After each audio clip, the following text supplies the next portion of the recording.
এতিয়াও দীঘলী পুখুৰীত ওলাই আছে দমে দমে মৰা মাছ ঘৰলৈ নিবলৈ দীঘলী পুখুৰীত ভিৰ কৰিছে একাংশ স্থানীয় লোকে পানীত উপঙি থকা মাছ লৈ ঘৰমুৱা হৈছে বহু লোক পুৱাৰে পৰা দমে দমে মৰা মাছ উলোৱা ঘটনাই এতিয়াও একাংশ আতংকিত কৰাৰ বিপৰীতে আন একাংশই এৰিব পৰা নাই মাছৰ লোভ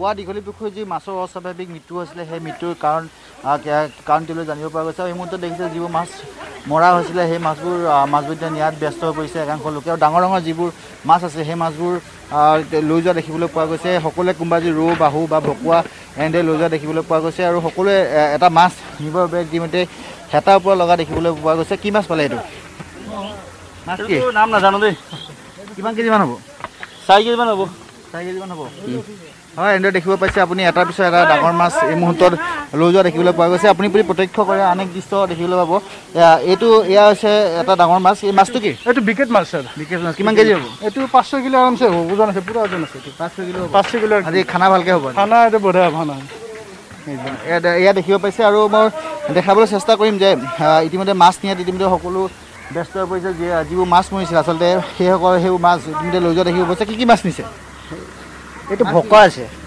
কেইটা আছে 3টা আছে আৰু কাও আছে নেকি ৰৌ আছে মাছবোৰ ভালে আছে নে এতিয়াও ইমান পচা নাই আছে ঠিকে আছে এয়া দেখিছে আপোনালোকে প্ৰত্যক্ষ কৰিছে মাছ যিবোৰ মাছ মৰিছিল আচলতে সেই মাছসমূহ মীন বিভাগৰ লোকে যিসকল স্থানীয় লোক আছে বা যিসকল ইয়াত লোক আহিছিল মাছ চাবৰ বাবে তেওঁলোকক দিয়াৰ বাবে চেষ্টা কৰিছে কিয়নো ইয়াত যিবোৰ মাছ মৰিছিল সেই মাছবোৰ ইয়াত যদি থাকি যায় তেন্তে ইয়াত এক প্ৰদূষিত হৈ পৰিব বা গেলা গোন্ধ আহিব সেইবাবে তেওঁলোকে এনেধৰণৰ সিদ্ধান্ত গ্ৰহণ কৰিছে আৰু এই মুহূৰ্তত দীঘলী পুখুৰী দেখিব পাইছে যে দীঘলী পুখুৰীত এটা মাছ নিবৰ বাবে যিসকল লোক আছে সেই লোকে ইতিমধ্যে হেতা পুৰা লগা দেখিবলৈ পোৱা গৈছে আৰু মীন বিভাগৰ লোকসকল ইয়াত উপস্থিত হৈ সকলো দিশ তদাৰক কৰিছে আৰু আচলতে এই মাছৰ অস্বাভাৱিক মৃত্যু কেনেদৰে হ'ল সেই বিষয়টো চোৱা চিতা কৰিছে লগতে SDF আৰু NDRFৰ দলে যিসকল মাছ মৰিছে তেওঁলোকে সেই মাছসমূহ নাৱৰ জৰিয়তে অনা দেখিবলৈ পোৱা গৈছে আৰু সকলোৱে এটা মাছ নিবৰ বাবে ইতিমধ্যে দীঘলী পুখুৰীত দেখিব পোৱা গৈছে যে এটা মাছ ডাঙৰ মাছ নিবৰ বাবে বা এসাঁজ চেলেংহাটৰ ঘৰত এনিশা কটাই গুৱাহাটী চিকিৎসা মহাবিদ্যালয়লৈ উভতি আহিল অখিল গগৈ পুত্ৰক বিদায় দি কান্দোনত ভাগি পৰিল অখিল মাতৃ প্ৰিয়তা গগৈ অশ্ৰুসিক্ত নয়নেৰে অখিলক বিদায় দিলে গাঁওবাসীৰ লগতে শিৱসাগৰ সমষ্টিৰ পৰা অহা একাংশ ৰাইজে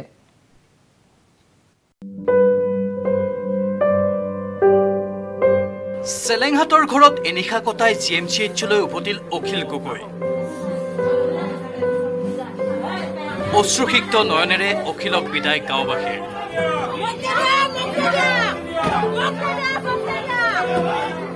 কান্দোনত ভাগি পৰিল অখিল মাতৃ প্ৰিয়তা গগৈ এবছৰ 7 মাহৰ মূৰত চেলেংহাটৰ ঘৰত এনিশা কটালে অখিল গগৈয়ে শনিবাৰে নিশা খুলে মাতৃৰ সৈতে বিদ্যুৎ সংযোগ ব্যাহত হোৱাত নিশাটোত বিচনীৰ বাহ লৈ মাতৃৰ সৈতে কটালে অখিলে কালি ৰাতি মাৰ লগতে কটালো আৰু ৰাতি খালি কাৰেণ্ট নাছিলে কাৰণে দিগদাৰ হ'ল কিন্তু খুব ভালকে কালি ৰাতিটো গ'ল আৰু আপুনি কৈছে যে মা বহুত সমুলি গৈছিলে কালি চাগে নিশ্চয় মাৰ লগত আছে মায়ে বিচি আছে মই বিচি আছো খুব ভাল লাগিলে ৰাতিপুৱাই উঠি খা খবৰ ল'লে চেলেংহাটবাসীৰ ভলিবল খেলিছ নাই ল'ৰা ছোৱালীৰ খেলা ধূলা পঢ়া শুনা জীৱন জীৱিকাৰ খবৰ লৈ ইজন সিজনক মৰমৰ ধমকেৰে আগবঢ়ালে বিভিন্ন দিহা পৰামৰ্শ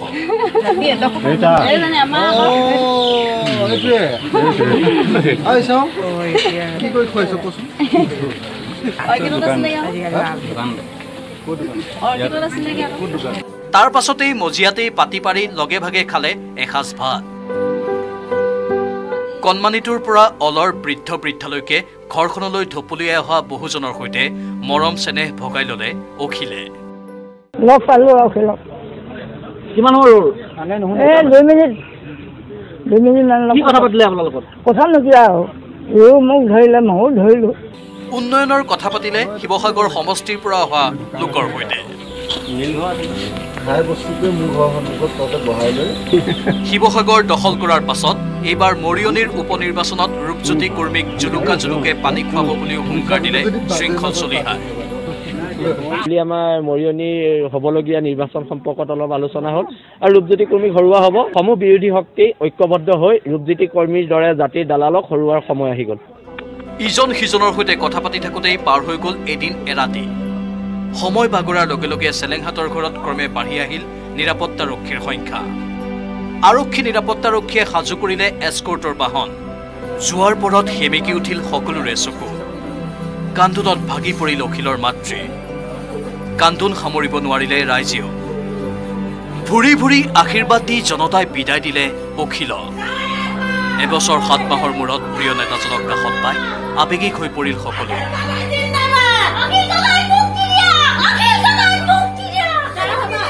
নকছাৰীৰ পৰা Jyotiprasad Gogoi, news 18 Assam north east.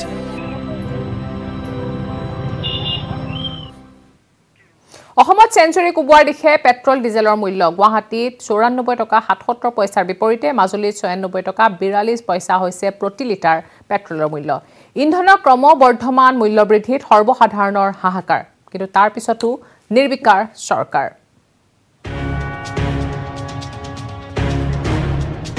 কৰোনাৰ সুযোগ লৈ লুটপাট চলাইছে কোনে? সংকটকালত ব্যৱসায়ীৰ লুণ্ঠন ৰাজ।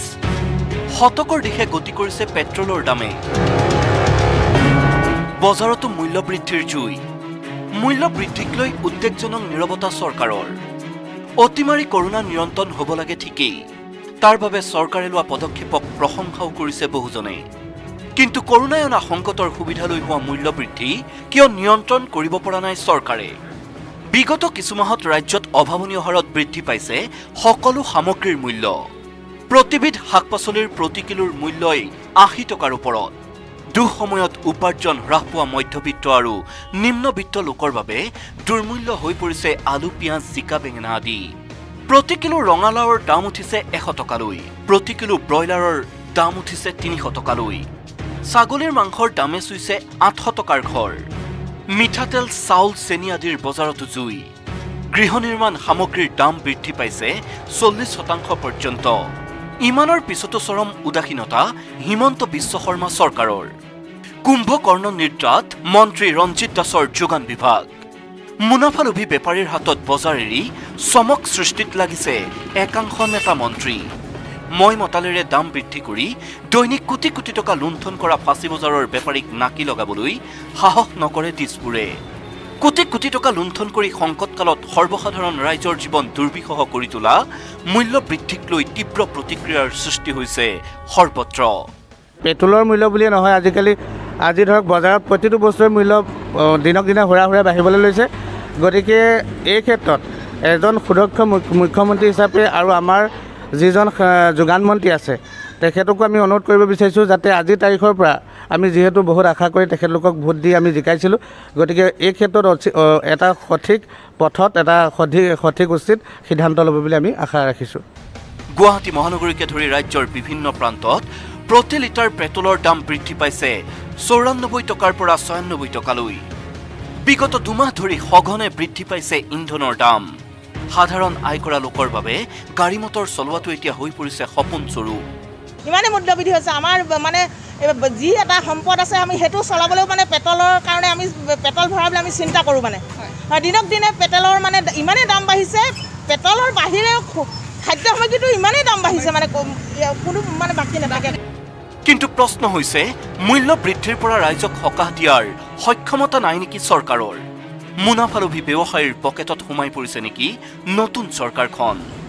সময় থাকোঁতে যদি মুখ্যমন্ত্ৰী হিমন্ত বিশ্ব শৰ্মাই বজাৰ নিয়ন্ত্ৰণ কৰি মূল্য বৃদ্ধি ৰোধ কৰিব নোৱাৰে, তেনেহ'লে চৰকাৰখনৰ বাবে হিতে বিপৰীত হোৱাৰ আশংকাই অধিক।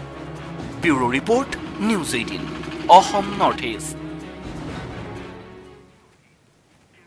7 দিনৰ পিছত আৰক্ষীৰ জালত পৰিল ভোৰাগাঁও ধৰ্ষণ আৰু হত্যাকাণ্ডৰ অভিযুক্ত। 9 বছৰীয়া শিশুক ধৰ্ষণ কৰি হত্যা কৰাৰ অভিযোগত এজন ইমাম গ্ৰেপ্তাৰ হোৱাৰ ঘটনাই জোকাৰিছে ৰাজ্য।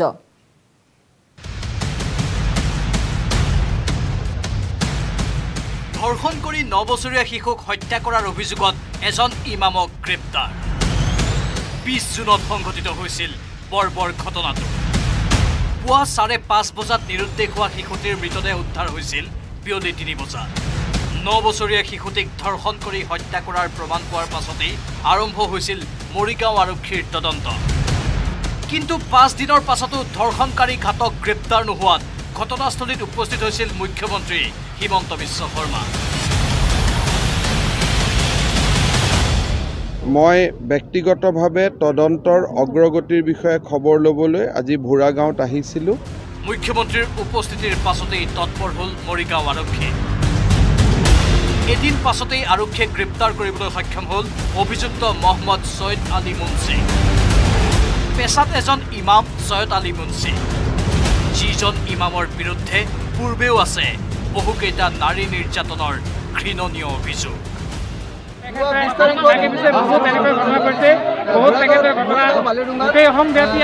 পূৰ্বেও নাৰী নিৰ্যাতনৰ কেইবাটাও অভিযোগ থকা ইমামক ফাঁচী কাঠত ওলমোৱাৰ দাবীত প্ৰতিবাদৰ জোৱাৰ উঠিছে ঘটনাস্থলীত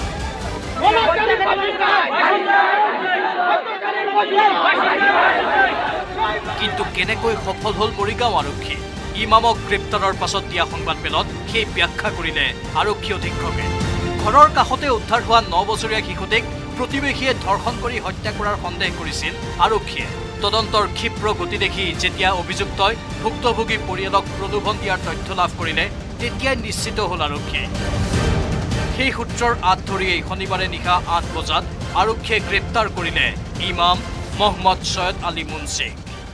तो इन्वेस्टिगेशन के बाद कल रात को 8 बजे एक अक्यूज पर्सन को अरेस्ट किया है। तो उसी विक्टिम के घर के पास में ही एक आदमी मोहम्मद सैयद अली मुंशी 65 इयर्स कल रात को अरेस्ट किया है। आज इसको अरेस्ट करने के बाद इसको कोर्ट में इसका प्रोडक्शन होगा। उसके बाद हम कोर्ट जो डिसीजन देते हैं हम उनका पुलिस कस्टडी में रिक्वेस्ट करेंगे। 9 বছৰীয়া শিশুটি দলবদ্ধ ধৰ্ষণৰ বলি হৈছিল নেকি এই সম্পৰ্কে এতিয়াও নিশ্চিত নহয় আৰক্ষী। ইতিমধ্যে আৰক্ষীয়ে সোধপোছ কৰিছে 60 জন লোকক, বিবৃতি লৈছে 40 জন লোকৰ। সেই তথ্যৰ সৈতে ইমাম মোহাম্মদ সৈয়দ আলী মুন্সিৰ ভাষ্যইহে পোহৰলৈ আনিব জঘন্য ঘটনাটোৰ আঁৰৰ প্ৰকৃত সত্য। तो अभी तक जितना इन्वेस्टिगेशन मिला है इन्वेस्टिगेशन किया है उसमें सर्कमस्टेंशियल एविडेंस जो मिला है उसके हिसाब से इसका अरेस्ट हुआ है। लड़की का जो वेयरिंग गारमेंट्स बाकी जो बायोलॉजिकल स्पेसिमेन सब अभी तक फॉरेंसिक साइंस लेबोरेटरी में भेज दिया गया है।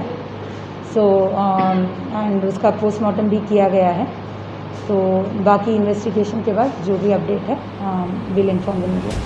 9 বছৰীয়া শিশুক ধৰ্ষণ কৰি হত্যা কৰাৰ অভিযোগত মোহাম্মদ সৈয়দ আলী মুন্সিৰ দৰে এজন ইমাম গ্ৰেপ্তাৰ হোৱা ঘটনাই জোকাৰি গৈছে সমগ্ৰ ৰাজ্য।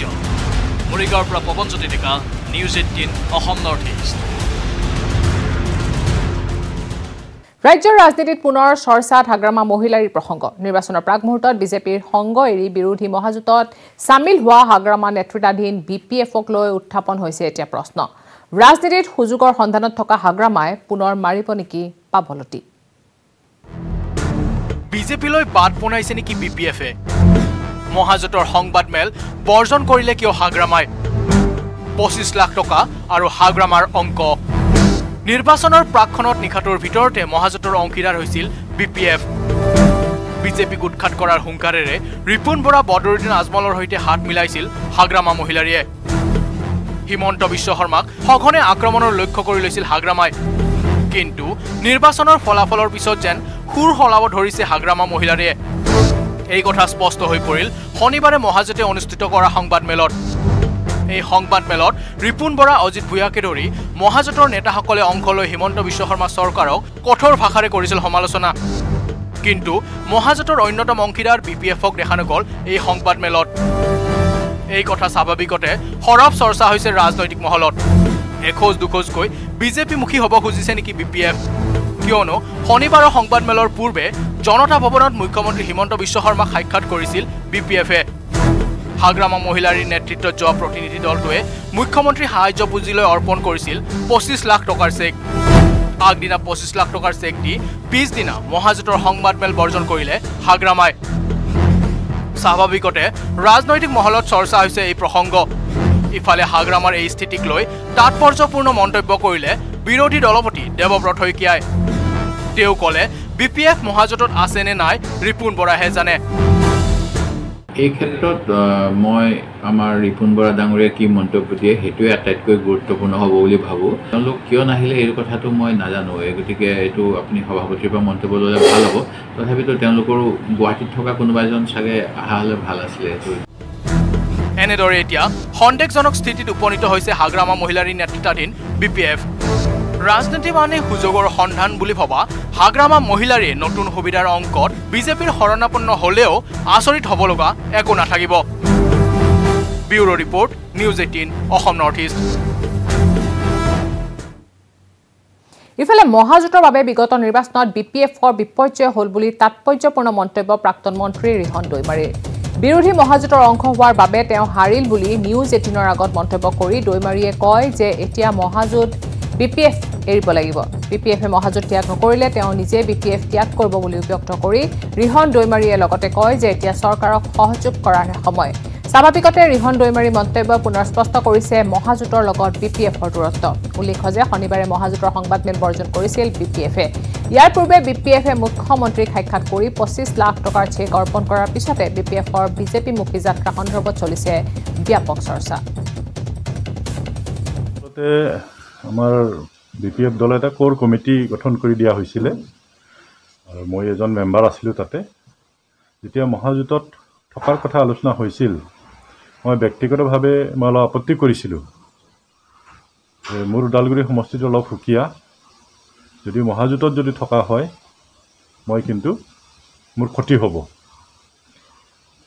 আৰু সেইকাৰণে মই এতিয়া অনুভৱ কৰিছোঁ এই মহাজোঁটত থকাৰ কাৰণে যোৱা বিধানসভা নিৰ্বাচনত মই পৰাজয় বৰণ কৰিবলগীয়া হৈছে আৰু সেইটো সকলো ৰাইজে সেইটো আলোচনা কৰিছে। আৰু দুটামান মিটিঙত মোক প্ৰশ্নও সুধিছিলে কিয় আপোনালোকে মহাজোঁটত থাকিলে, আপোনালোকে অকলেই খেলিলেও জিকিলেহেঁতেন। কিন্তু ওদালগুৰি সমষ্টিত মই যিমান পাৰোঁ যোৱা 20টা বছৰে ওদালগুৰি সমষ্টিৰ উন্নয়নৰ কাৰণে ইয়াত থকা বিভিন্ন জাতি জনগোষ্ঠী ধৰ্মৰ মাজত মই যেনেকুৱা ধৰণে কাম কৰিছিলোঁ, তো এই মহাজোঁটত থকাৰ কাৰণে মোৰ এই কালটো হ'ল। এতিয়া মই ভাবোঁ এতিয়াতো যিহেতু আমি মাত্ৰ 4টা প্ৰাৰ্থী আমি পালোঁ, এতিয়া আৰু মহাজোঁটত থকাৰ কোনো প্ৰশ্ন নাহে। আমাৰ মূল কথাটো হৈছে BTC অঞ্চলটো উন্নয়ন হ'ব লাগে।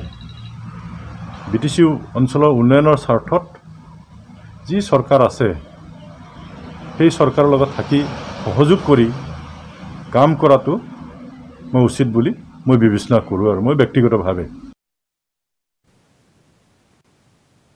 বিৰোধী মহাজোঁটৰ নিৰ্বাচনী বিপৰ্যয়ৰ পিছত বিজেপিলৈ বাট পোনাইছে বহু নেতাই। কংগ্ৰেছ এৰি ইতিমধ্যে গেৰুৱা বসন পিন্ধিছে বিধায়ক ৰূপজ্যোতি কুৰ্মীয়ে।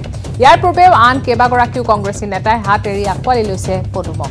কিন্তু বিজেপিলৈ যোৱা বহু কংগ্ৰেছী নেতা বিধায়কৰ অৱস্থা হৈছে পানীত হাঁহ নচৰা। এই মন্তব্য কংগ্ৰেছ বিধায়ক সিদ্দিক আহমেদৰ। কৰোনাত আক্ৰান্ত হৈ চিকিৎসাধীন হৈ থকা সিদ্দিক আহমেদৰ মন্তব্য বিজেপিলৈ গৈ ধ্বংস হ'ল বহু কংগ্ৰেছ নেতাৰ ৰাজনৈতিক জীৱন। গৌতম ৰয়, ৰাজদীপ গোৱালা, মানসিং ৰংপিং, জয়ৰাম ইংলেং, ইনামুৱেল মুছাহাৰীৰ দৰে ৰূপজ্যোতি কুৰ্মীৰো একেই দশা হ'ব বুলি তাৎপৰ্যপূৰ্ণ মন্তব্য সিদ্দিক আহমেদৰ। আগন্তুক উপ নিৰ্বাচনত বিজেপিয়ে ৰূপজ্যোতিক টিকেট নিদিয়ে বুলিও দাবী কৰে কংগ্ৰেছী বিধায়কগৰাকীয়ে। আমি মহাজোঁটে আপোনালোকেতো জানেই আমি 50খন আসনত আমি পাইছোঁ, জিকিছোঁ আৰু এটা শক্তিশালী আমি বিৰোধী দল হিচাপত আছোঁ আৰু এইবাৰো আমি ষ্ট্ৰংলি আমি ফাইট দিম। যদিও আমাৰ ৰূপজ্যোতি কুৰ্মী ডাঙৰীয়া কংগ্ৰেছৰ পৰা তেওঁ ওলাই গৈছে, কিন্তু ইটোৰ কাৰণে আমাৰ দলৰ কোনো ক্ষতি নহয়। আমি মোৰ ৰাজনৈতিক জীৱনত বহুত দেখিছোঁ, বহুত নেতা তেওঁলোকে দল এৰি গৈছে, বহুত কম নেতাৰ উত্থান হৈছে, কিন্তু বেছিভাগ নেতা যিসকলে দল এৰি গৈছে তেওঁলোকৰ পতনে হৈছে। আমাৰ বৰাকৰ্চা জনগোষ্ঠীৰ এজন প্ৰভাৱশালী নেতা আছিলে দীনেশ প্ৰসাদ গোৱালা, তেওঁৰ ল'ৰা ৰাজদীপ গোৱালা, তেওঁ কংগ্ৰেছত এৰি বিজেপিত গৈছিলে, কিন্তু লাষ্টত তেওঁ টিকেট পোৱা নাই।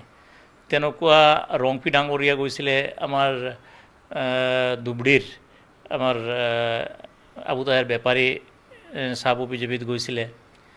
গতিকে বহুতে দল এৰি গৈছে, যোৱাৰ পিছত টিকেট পোৱা নাই।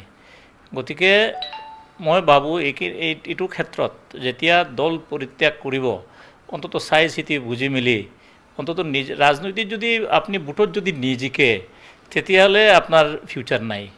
গতিকে এওঁলোক দল এৰি গৈছিলে হয়তো ভাবিছিলে এইফালে গৈ জিকিব, নিজে একফালে নিজৰ দলৰ মানে হেৰিটো গ'ল, আনফালে টিকেটো নাপালে, গতিকে তেওঁলোকৰ মানে ৰাজনীতিটো বহুত বেয়া হৈ গ'ল।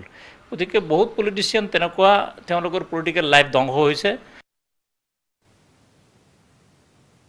নুমলীগড়ত হাতী কুকুৰৰ যুঁজ, এজাক বন্য হস্তীক চেলেঞ্জ কুকুৰৰ।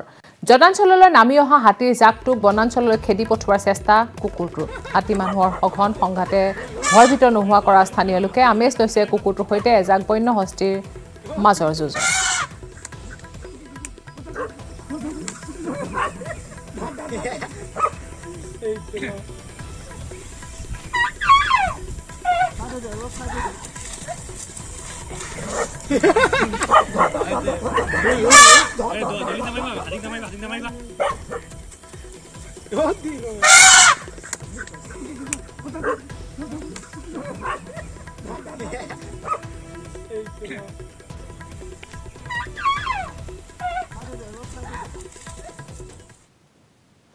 নেটৱৰ্ক 18 আৰু ফেডাৰেল বেংকৰ সঞ্জীৱনী গাড়ী কোভিডৰ কবলত পৰা দেশৰ সকলো জিলা ভ্ৰমি ফুৰিছে। ভেকচিনৰ গুৰুত্বৰ বিষয়ে সজাগতা সৃষ্টিৰ প্ৰয়াসত আমাক সহযোগ কৰক। আমাৰ সঞ্জীৱনী গাড়ীখন আজি ক'ত আছে চাওঁ আহক।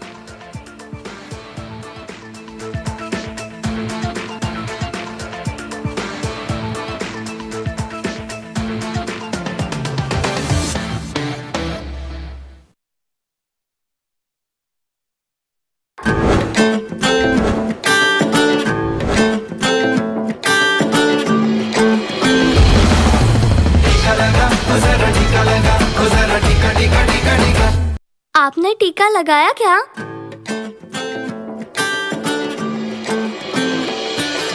टीका लगा, ओ जरा टीका लगा। जब अपनी बारी आए टीका लगा। टीका लगा, ओ जरा टीका लगा। जब अपनी बारी आए टीका लगा। टीका लगा, ओ जरा टीका लगा। ओ जरा टीका टीका टीका टीका लगाया क्या?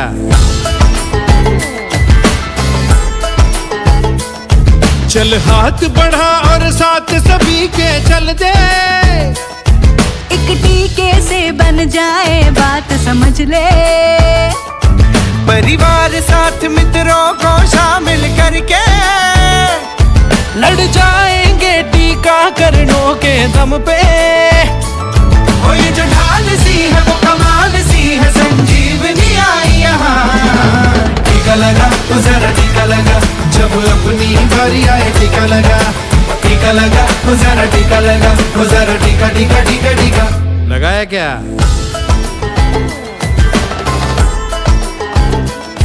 कर अपना भला अपनों का भी होने दे। जब टीका हो भारत के हर कोने में, सब ठीक ठाक हो जाएगा जल्दी से। लड़ जाएंगे टीकाकरणों के दम पे। इतना करोगे तब ही कहोगे आजाद ये होगा जहां। टीका लगा, तो जरा टीका लगा। जब अपनी बारी आए टीका लगा। टीका लगा, तो जरा टीका लगा। तो जरा टीका टीका टीका टीका लगाया क्या? लगवा ले चुमन तेरा सहले सहले। तू सबसे ये कह ले है जनहित में जारी मिलती क्या डरना। ओ निडर टीका लगा, ओ जरा टीका लगा। ओ जरा टीका टीका टीका ठोस कदमों से मंजिलें मिलती। जैसे ऋतुओं से जूझ के कली है खिलती। ठान लो अब से लो जिम्मेदारी। टीका लगवाने जाना है हमें इस बारी। फायदा ही फायदा हो, समझो ये कायदा हो।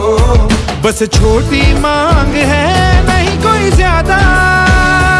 हो करो वादा आज पालो रिवाज, संजीवनी आई यहाँ।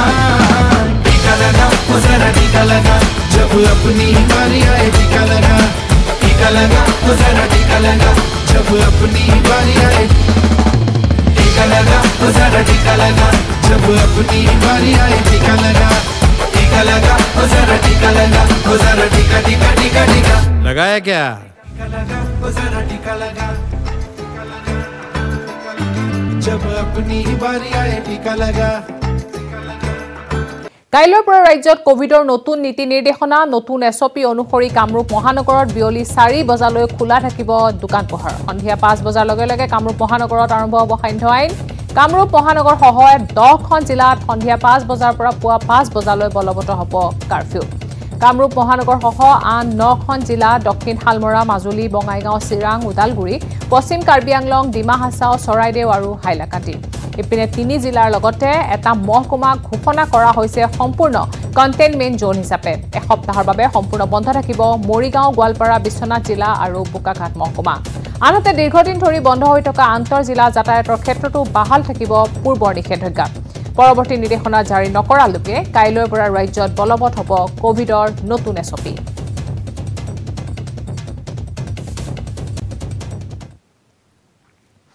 কৰোনা জত সঞ্জীৱনীৰ গাড়ীটোত দেশৰ 5খন সৰ্বাধিক কৰোনা আক্ৰান্ত জিলাত উপস্থিত হৈছে সঞ্জীৱনীৰ 5খন বাহন কৰ্ণাটকৰ দক্ষিণ কন্নড়ত কৰোনা আক্ৰান্ত লোকৰ মাজত সঞ্জীৱনীয়ে সজাগতা গঢ়ি তোলাৰ লগতে সৰ্বত্ৰ প্ৰকাৰে সহায় কৰিছে আক্ৰান্তকো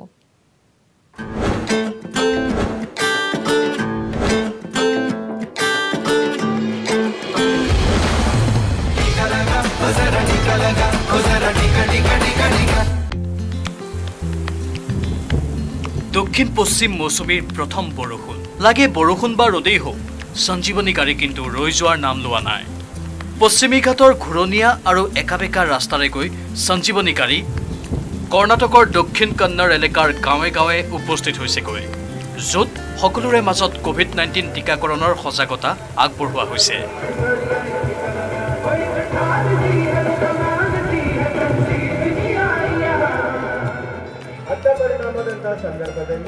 বেলথংগাৰী মহকুমাৰ সৰমাটি গাঁৱত আমাৰ দলে গাঁৱৰ লোকসকলক টিকাকৰণৰ সকলো তথ্য দিছে আৰু ইয়াৰ বাবে অনলাইন ৰেজিষ্ট্ৰেচনৰ বিষয়েও কয় हमारा माँ को 70 ईयर्स हुआ उसे वैक्सीन 1 डोज करे अब 2 डोज नहीं आया इधर एक 10 मिनट आए का बोले मैं इधर 2 डाल दिया আচৰিত হোৱাৰ কথা এইটোৱেই যে দেশত এই মহামাৰী এবছৰ পাৰ হ'ব হ'ল আৰু কিছু লোকে কয় যে কৰোনা ভাইৰাছ নাই अब्दुल भाई ये बताइए कि आपने और आपके घर वाले ने अब तक क्या वैक्सीन लगाया है नहीं लेकिन आपके घर वाले मर गए तो नहीं मर गए तो जाने तो क्या कर रहे अल्लाह क्या होता है वो होता है ये कोरोना के आदमी मर जाते हैं কিন্তু নেটৱৰ্ক 18 আৰু ফেডাৰেল বেংকৰ এই প্ৰচেষ্টাই লকডাউনৰ সময়ত সাৰ্বজনীন বাহনত বাধা নিষেধ থকাৰ সময়তো নিজৰ চেষ্টাত অকণো ত্ৰুটি এৰা নাই সঞ্জীৱনী অভিযানে এখন গাড়ীৰ ব্যৱস্থা কৰি বেলেগ বেলেগ গাঁৱৰ বিশেষভাৱে সক্ষম লোকসকলক টিকাকৰণ কেন্দ্ৰলৈ নি টিকা কৰোৱাইছে हम तीनों ने वैक्सीन लिया है इसलिए हम संजीवनी कैंपेन का इनका शुक्रिया अदा करते हैं ইয়াত এইটো বাৰ্তা একেবাৰে সিধা যে টিকাকৰণ কৰাওক আৰু সুৰক্ষিত থাকক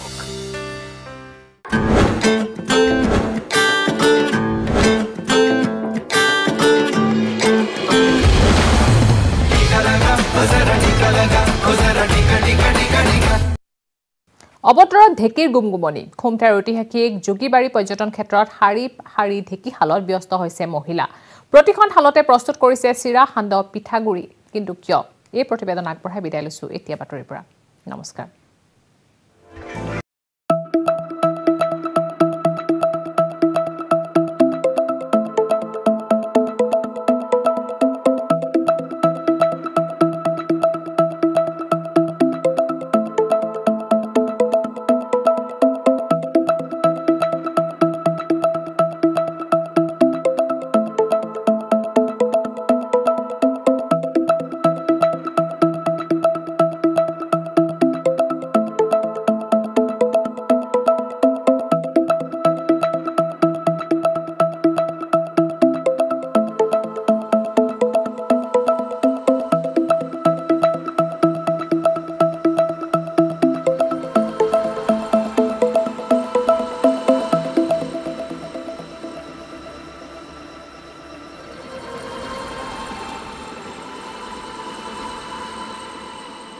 সান্দহগুড়ি পিঠাগুড়ি আৰু কোমল চাউল খোৱা চাউল এইবোৰ তৈয়াৰ কৰিছোঁ হয় ক্ৰমান্বয়ে ইতিহাস হ'ব ধৰা এসময়ৰ গ্ৰামাঞ্চলৰ প্ৰতি ঘৰতে থকা ঢেঁকী এতিয়া দেখিবলৈ পাব খুমটাইৰ বিধায়ক মৃণাল শইকীয়াৰ প্ৰচেষ্টাত সমষ্টিটোৰ মহিলাসকল স্বাৱলম্বী হোৱাৰ লক্ষ্যৰে স্থাপন কৰিছে এই ঢেঁকীশালসমূহ আমাৰ এই খুমটা সমষ্টি বিধায়ক মৃণাল শইকীয়া ডাঙৰীয়া তত্বাৱধানতে এই প্ৰচেষ্টাবোৰ হাতত লৈছোঁ মানে তেওঁৰ উদ্দেশ্য এইটোৱে যে আমাৰ যাতে সংস্থাপনতা হৈ থাকক বিক্ৰী কৰি আমি কিবা এটা উপাৰ্জন কৰিব পাৰোঁ বহল ভিত্তিত যাতে ব্যৱসায় এটা গঢ়ি তুলিব পাৰোঁ প্ৰতিগৰাকী মহিলাই যাতে উদ্যোগমুখী হ'ব পাৰোঁ বা কৰ্ম সংস্থাপনৰ এটা ব্যৱস্থা তেখেতৰ হাতৰ পৰা আমি ল'ব পাৰিছোঁ সেইকাৰণে আপোনালোকৰ তৰফৰ যোগেদি মই আমাৰ সকলোৱে হৈ তেখেতক কৃতজ্ঞতা জ্ঞাপন কৰিছোঁ ঢেঁকীশালত প্ৰস্তুত কৰা সান্দহগুড়ি পিঠাগুড়ি চিৰা আদি বজাৰত বিক্ৰী কৰি স্বাৱলম্বী হ'ব এইসকল মহিলা অবতৰীয়া যেন লাগিলেও ঐতিহাসিক যোগীবাৰী পৰ্যটন ক্ষেত্ৰত অসমীয়া সংস্কৃতিৰ এই ঢেঁকীৰ শব্দই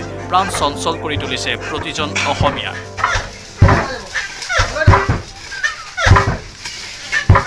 খুমটাইৰ এইসকল মহিলাৰ আশা পূৰণ হোৱাৰ লগতে ইতিহাস হ'ব ধৰা ঢেঁকীশালসমূহ নিতৌ প্ৰচলন হৈ থাকক সেয়াই কামনা প্ৰতিজন অসমীয়া গোলাঘাটৰ পৰা ইউনুছ আলীৰ ৰিপৰ্ট নিউজ 18